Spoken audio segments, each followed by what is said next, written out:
सतह पर इसमें और माशाल्लाह से इजाफा हुआ है।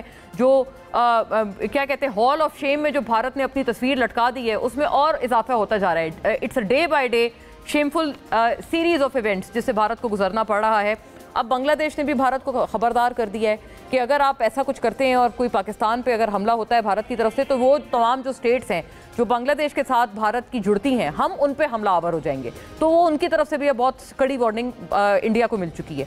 भारत का नाज़रीन सिफारती सतह पर भी नाकामी का एक और मुजाहरा। वज़ीर आज़म शहबाज शरीफ ने आज जो पैगाम दिया उन्होंने कहा कि पहलगाम वाक़े के बाद भारत की इश्तियाल अंगेज़ कार्रवाइयों के बावजूद पाकिस्तान का रद्द अमल जिम्मेदाराना है। भारत पाकिस्तान को पहलगाम वाक़े से जोड़ने की साजिश कर रहा है। भारत अभी तक किसी भी किस्म का सबूत देने में नाकाम रहा। भारत ने काबिल एतमाद, शफाफ और गैर जानिबदार बैनुल-अक़वामी तहकीकात की पाकिस्तान की पेशकश का जवाब देना है और पाकिस्तान ऐसी तहकीकात में मुकम्मल ताउन करेगा। एक दफ़ा फिर उन्होंने ये पेशकश की है वज़ीर आज़म ने। पाकिस्तान के हाई कमिश्नर बराए बरतानिया डॉक्टर मोहम्मद फैसल ने कहा है कि भारत की इल्ज़ाम तराशियाँ सिर्फ झूठ पर मबनी हैं। इसके पास पहलगाम वाक़े से मुताल्लिक कोई सबूत नहीं। कर्नाटक के जो वज़ीर हैं दिनेश राव, अब उन्होंने भी आड़े हाथों लिया है मोदी हुकूमत को। उनके अपने लोग उनको छोड़ नहीं रहे हैं। इस पर सवालात की भरमार है।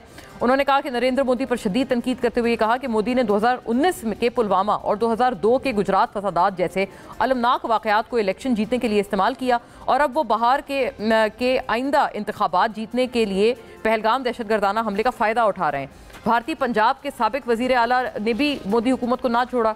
चरणजीत सिंह कहते हैं कि बालाकोट सर्जिकल स्ट्राइक्स के सबूत मांगे उन्होंने और उन्होंने कहा कि 2019 में कहीं कोई हमला नहीं हुआ, अगर हुआ तो उसके सबूत सामने लाए जाएं। कहाँ हमला किया गया, कितने लोग मारे गए।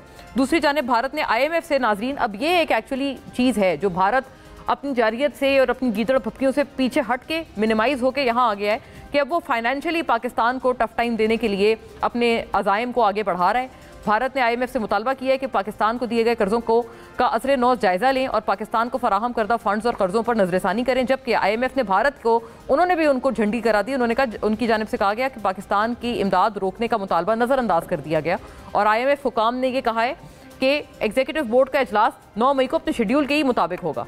तर्जुमान वजारत ख़जाना ये भी कहते हैं कि पाकिस्तान ठीक ट्रैक पर है। भारत कोशिश कर रहा है कि पाकिस्तान को दोबारा FATF ग्रे लिस्ट में शामिल कराया जाए।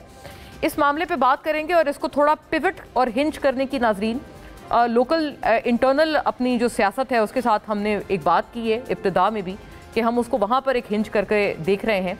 तो ये देखिएगा कि जो एक लोकल सतह पर हम बात कर रहे हैं तहरीक इंसाफ के लिए ठंडी हवाएं क्या ऐसा है, क्या वाकई ठंडी हवाओं का कोई